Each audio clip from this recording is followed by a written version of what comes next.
It's always a pleasure to have at our microphones Daniel Boothe, the music director of Symphonicity, Virginia Beach's Symphony Orchestra. And Daniel, you've gotten your sea legs under you now as music director. Had a great first concert. Brahms' Symphony No. 1 was sensational, and that Tchaikovsky Raise the Roof, Tchaikovsky Piano Concerto No. 1. And the next concert, which is coming up on the 19th, is called Ode to Hope, part of your Ode series for this year. You've got the Ode to Joy coming up a little later on in the season with the Beethoven Ninth. But the first work you're going to do has a little Beethoven in it, I understand. It's music of Michael Markowski, and it's a work that, as we were discussing, started off as a symphonic band composition, very popular, and he's orchestrated it. And it's sort of a hybrid of a John Adams' Short Ride in a Fast Machine and the Beethoven Ode to Joy. How did you find that? Well, that's a very interesting question. The way that I first heard the piece was as a member of the United States Air Force Band and as a conductor with the Premier Band, because it was originally a piece for band, and we just recorded it for the Air Force Band's latest album, which is coming out later this year. I've got to get a copy of that. Make a note of that. So I was part of it, and since I was building the Symphonicity season around Beethoven's Symphony No. 9 and the Ode to Joy theme, that's kind of our anchor point, I thought this would be a great piece. Michael Markowski, who was born in 1986 as a young composer, Arizona-based composer. He's written this wonderful piece that he premiered in Carnegie Hall for his band. And so it's actually a wonderful work, as you say, and it will have elements in it that the audience will absolutely pick up on with respect to the Ode to Joy theme. In fact, it's quite clever. It's a dashing, exciting work that, while it is contemporary, its appeal to the masses is very evident. And you don't have to even go to Carnegie Hall. The old joke about, how do you go to Carnegie Hall? Practice, practice, practice. Well, you may write a piece of music and get there as well, as he did with his band. But now we can hear it at Symphonicity. Second work on the program, Haydn Cello Concerto No. 2 in D. Steven Honigberg, who is with the National Symphony and the Potomac String Quartet, put out a nice disc of the Beethoven cello sonatas on the Albany label that we featured, and we've played the Potomac Quartet, doing Quincy Porter and David Diamond, among other things. He's a terrific young cellist, and I'm glad you got together. Did you work with him in Washington, or just happen to just be able to get him? We happened to be able to get him through a mutual colleague that I know, and we were able to book him for this season. Yeah. He's just a fabulous artist, as you said, and this particular piece, the Haydn D Cello Concerto, this particular piece is perfect for our Ode to Hope concert because its sentiment it smiles from beginning to end. Haydn is a very optimistic composer. Truly. Yeah. I mean, when you talk about Ode to Hope in our concert, you talk about hope, you have to think Haydn. And the melodies, of course, are very tuneful.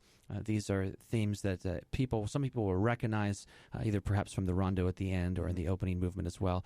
And Steve is going to bring a level of artistry to this Haydn concerto that I think is going to really delight everyone in our audience. And the biggie at the end is the Mendelssohn Symphony No. 5, the Reformation Symphony.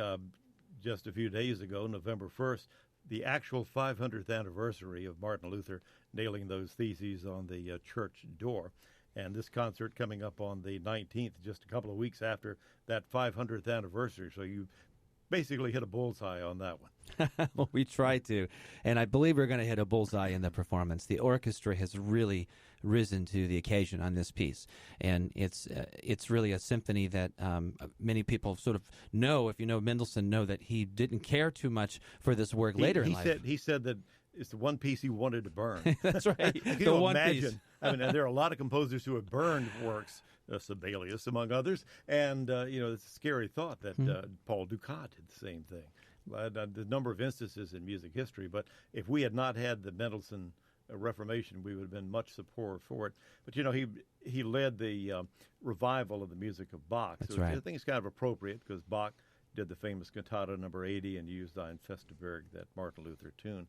And in fact, as I look at the program, I have to congratulate you because you see the lines back and forth through history from Bach, Beethoven, Haydn, into the Mendelssohn and into the contemporary world as well. So the continuum of music, the globe, the sphere of music is there, and you've sort of put it all together in this program, which ties nicely into further down the road when you do the the Beethoven Symphony Number 9 as part of this ode season. That's right, the choral.